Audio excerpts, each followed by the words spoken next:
Last night in Kabul, the United States ended 20 years of war in Afghanistan, the longest war in American history. We completed one of the biggest airlifts in history, with more than 120,000 people evacuated to safety. That number is more than double what most experts thought were possible.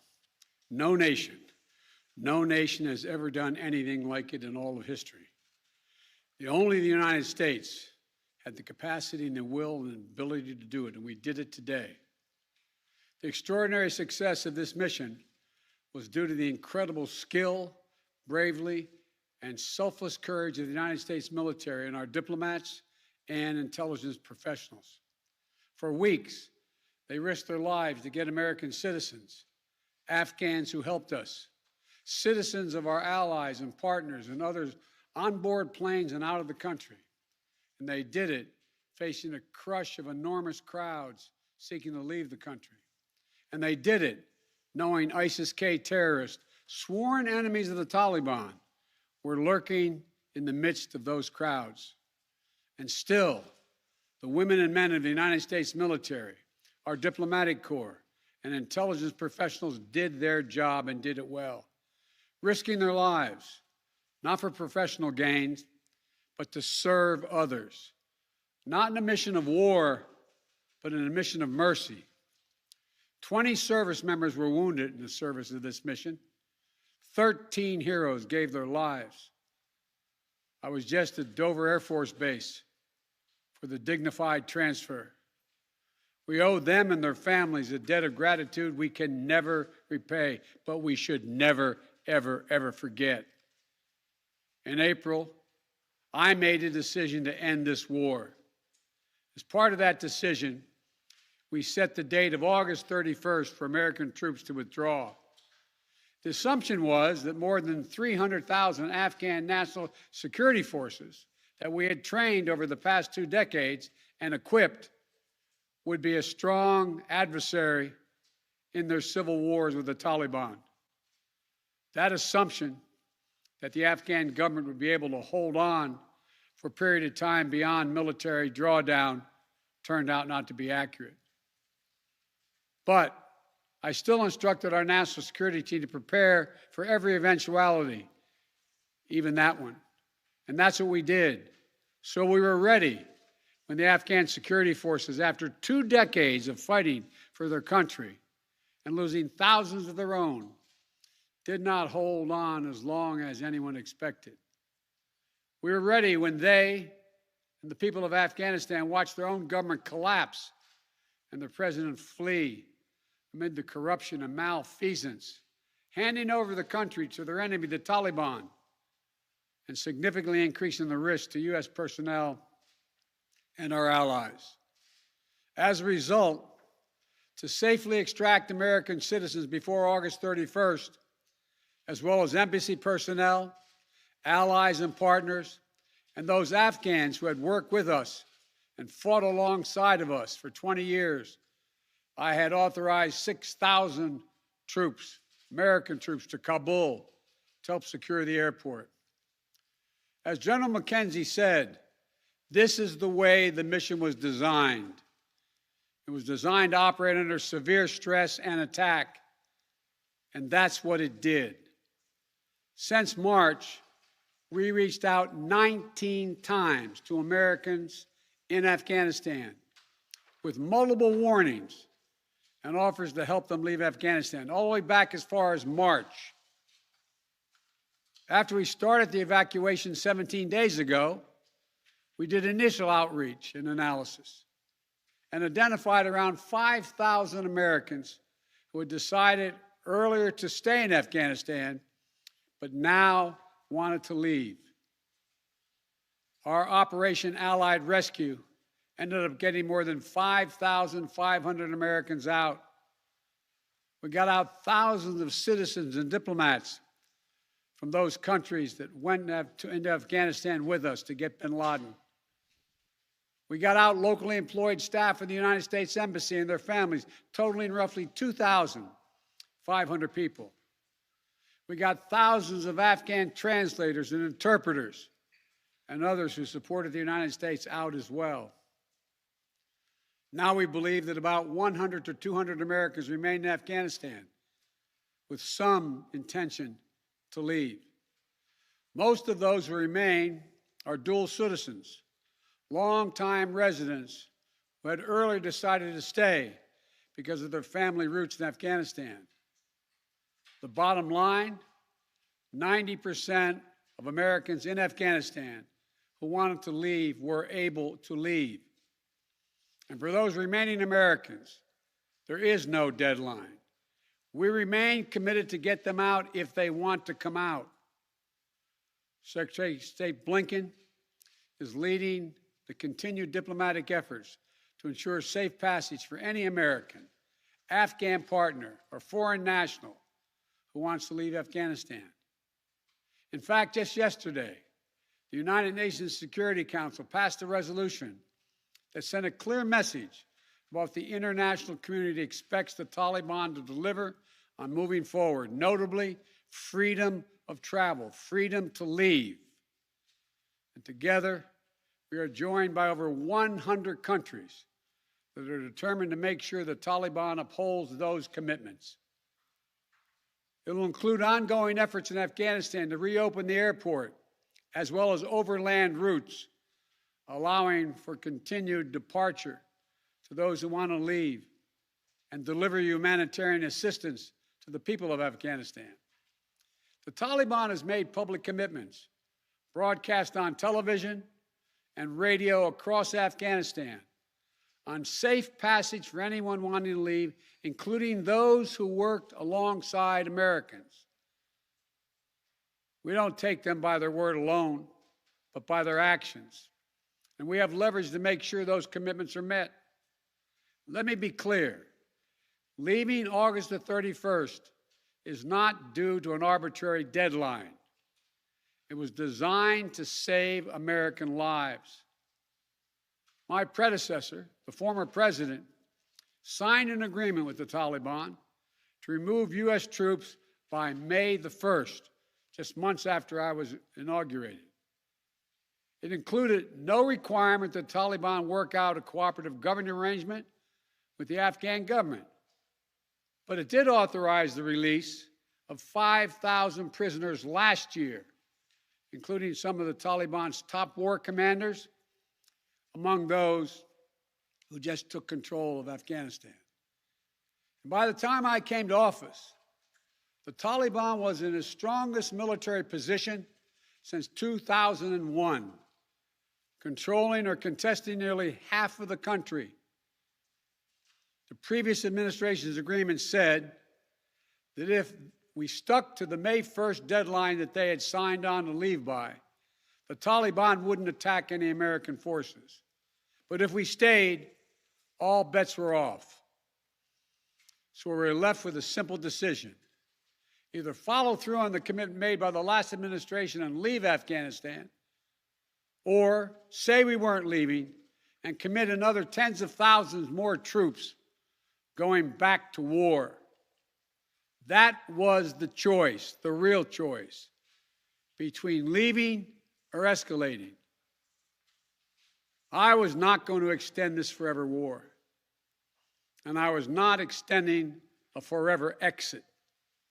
The decision to end the military airlift operations at Kabul airport was based on the unanimous recommendation of my civilian and military advisors, the Secretary of State, the Secretary of Defense, the Chairman of the Joint Chiefs of Staff, and all the service chiefs, and the commanders in the field. Their recommendation was that the safest way to secure the passage of the remaining Americans and others out of the country was not to continue with 6,000 troops on the ground in harm's way in Kabul, but rather to get them out through non-military means. In the 17 days that we operated in Kabul, after the Taliban seized power, we engaged in an around-the-clock effort to provide every American the opportunity to leave. Our State Department was working 24/7, contacting and talking and in some cases walking Americans into the airport. Again, more than 5,500 Americans were airlifted out. And for those who remain, we will make arrangements to get them out if they so choose. As for the Afghans, we and our partners have airlifted 100,000 of them. No country in history has done more to airlift out the residents of another country than we have done. We will continue to work to help more people leave the country who are at risk. We're far from done. For now, I urge all Americans to join me in grateful prayer for our troops and diplomats and intelligence officers who carried out this mission of mercy in Kabul and at tremendous risk with such unparalleled results. An airlift that evacuated tens of thousands, to a network of volunteers and veterans who helped identify those needing evacuation, guide them to the airport, and provided them for their support along the way. We're going to continue to need their help. We need your help, and I'm looking forward to meeting with you. And to everyone who is now offering or who will offer to welcome Afghan allies to their homes around the world, including in America, we thank you. I take responsibility for the decision. Now some say we should have started mass evacuation sooner. And couldn't this have been done in a more orderly manner? I respectfully disagree. Imagine if we'd begun evacuations in June or July, bringing in thousands of American troops and evacuating more than 120,000 people in the middle of a civil war. There still would have been a rush to the airport, a breakdown in confidence and control of the government, and it still would have been a very difficult and dangerous mission. The bottom line is there is no evacuation from the end of a war that you can run without the kinds of complexities, challenges, and threats we faced. None. There are those who would say we should have stayed indefinitely for years on end. They ask, why don't we just keep doing what we were doing? Why do we have to change anything? The fact is, everything had changed. My predecessor had made a deal with the Taliban. When I came into office, we faced a deadline, May 1. The Taliban onslaught was coming.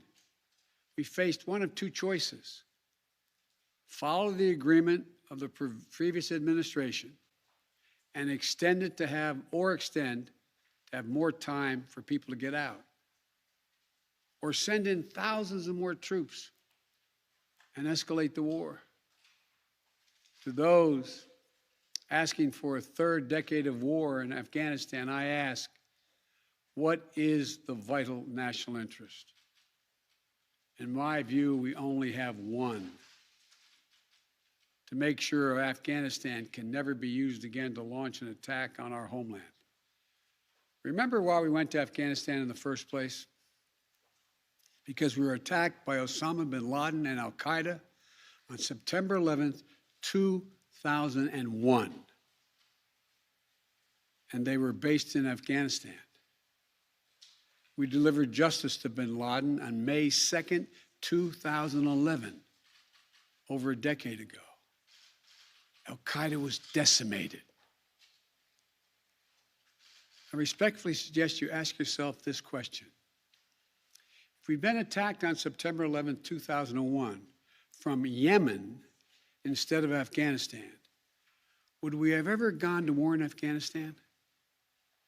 Even though the Taliban controlled Afghanistan in the year 2001? I believe the honest answer is no. That's because we had no vital interest in Afghanistan other than to prevent an attack on America's homeland and our friends. And that's true today.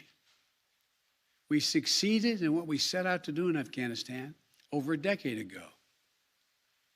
Then we stayed for another decade. It was time to end this war. This is a new world. The terror threat has metastasized across the world, well beyond Afghanistan. We face threats from al-Shabaab in Somalia, al-Qaeda affiliates in Syria and the Arabian Peninsula, and ISIS attempting to create a caliphate in Syria and Iraq and establishing affiliates across Africa and Asia. The fundamental obligation of a president, in my opinion, is to defend and protect America. Not against threats of 2001, but against the threats of 2021 and tomorrow. That is the guiding principle behind my decisions about Afghanistan. I simply do not believe that the safety and security of America is enhanced by continuing to deploy thousands of American troops and spending billions of dollars a year in Afghanistan. But I also know that the threat from terrorism continues in its pernicious and evil nature. But it's changed, expanded to other countries. Our strategy has to change too. We will maintain the fight against terrorism in Afghanistan and other countries. We just don't need to fight a ground war to do it. We have what's called over-the-horizon capabilities, which means we can strike terrorists and targets without American boots on the ground, or very few if needed. We've shown that capacity just in the last week. We struck ISIS-K remotely, days after they murdered 13 of our service members and dozens of innocent Afghans. And to ISIS-K, we are not done with you yet. As Commander-in-Chief, I firmly believe the best path to guard our safety and our security lies in a tough, unforgiving, targeted, precise strategy that goes after terror where it is today, not where it was 2 decades ago. That's what's in our national interest. And here's a critical thing to understand. The world is changing. We're engaged in a serious competition with China. We're dealing with the challenges on multiple fronts with Russia. We're confronted with cyber attacks and nuclear proliferation. We have to shore up America's competitiveness to meet these new challenges in the competition for the 21st century. And we can do both. Fight terrorism and take on new threats that are here now and will continue to be here in the future. And there's nothing China or Russia would rather have, would want more in this competition in the United States to be bogged down another decade in Afghanistan. As we turn the page on the foreign policy that has guided our nation the last 2 decades, we've got to learn from our mistakes. To me, there are 2 that are paramount. First, we must set missions with clear, achievable goals, not ones we'll never reach. And second, we must stay clearly focused on the fundamental national security interest of the United States of America. This decision about Afghanistan is not just about Afghanistan. It's about ending an era of major military operations to remake other countries. We saw a mission of counterterrorism in Afghanistan, getting the terrorists and stopping attacks, morph into a counterinsurgency, nation building, trying to create a democratic, cohesive, and united Afghanistan, something that has never been done over many centuries of Afghan's history. Moving on from that mindset, and those kind of large-scale troop deployments will make us stronger and more effective and safer at home. And for anyone who gets the wrong idea, let me say clearly, to those who wish America harm, To those who engage in terrorism against us or our allies, know this: the United States will never rest. We will not forgive. We will not forget. We will hunt you down to the ends of the earth, and you will pay the ultimate price. And let me be clear. We'll continue to support the Afghan people through diplomacy, international influence, and humanitarian aid. We'll continue to push for regional diplomacy engagement to prevent violence and instability. We'll continue to speak out for the basic rights of the Afghan people, especially women and girls, as we speak out for women and girls all around the globe. And I've been clear that human rights will be the center of our foreign policy. But the way to do that is not through endless military deployments, but through diplomacy, economic tools, and rallying the rest of the world for support. My fellow Americans, the war in Afghanistan is now over. I'm the fourth president who has faced the issue of whether and when to end this war. When I was running for president, I made a commitment to the American people that I would end this war. Today, I've honored that commitment. It was time to be honest with the American people again. We no longer had a clear purpose in an open-ended mission in Afghanistan. After 20 years of war in Afghanistan, I refused to send another generation of America's sons and daughters to fight a war that should have ended long ago. After more than $2 trillion spent in Afghanistan, the cost that researchers at Brown University estimated would be over $300 million a day for 20 years in Afghanistan, for 2 decades. Yes, the American people should hear this: $300 million a day for 2 decades. If you take the number of 1 trillion, as many say, that's still $150 million a day for 2 decades. What have we lost as a consequence in terms of opportunities? I refuse to continue a war that was no longer in the service of the vital national interests of our people. And most of all, after 800,000 Americans serving in Afghanistan, I've traveled that whole country, brave and honorable service. After 20,744 American servicemen and women injured, and the loss of 2,461 American personnel, including 13 lives lost just this week, I refuse to open another decade of warfare in Afghanistan. We've been a nation too long at war. If you're 20 years old today, you've never known an America at peace. So when I hear that we could have, should have continued the so-called low-grade effort in Afghanistan at low risk to our service members, at low cost, I don't think enough people understand how much we have asked of the 1% of this country who put that uniform on, willing to put their lives on the line in defense of our nation. Maybe it's because my deceased son, Bo, served in Iraq for a full year. Before that, well, maybe it's because of what I've seen over the years as senator, vice president, and president traveling these countries. A lot of our veterans and their families have gone through hell. Deployment after deployment, months and years away from their families, missed birthdays, anniversaries, empty chairs at holidays, financial struggles, divorces, loss of limbs, traumatic brain injury, post-traumatic stress. We see it in the struggles many have when they come home. We see it in the strain on their families and caregivers. We see it in the strain on their families when they're not there. We see it in the grief borne by their survivors. The cost of war they will carry with them their whole lives.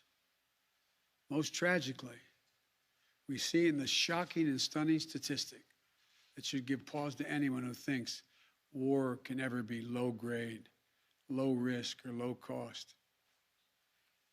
18 veterans, on average, who die by suicide every single day in America. Not in a far-off place, but right here in America.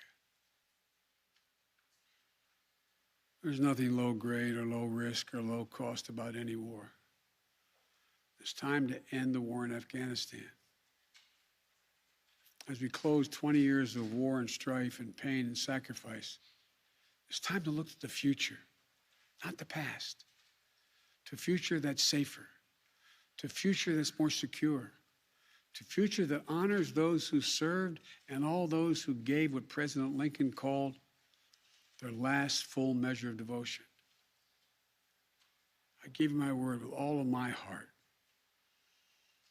I believe this is the right decision, a wise decision, and the best decision for America.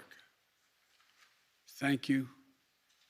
Thank you, and may God bless you all, and may God protect our troops.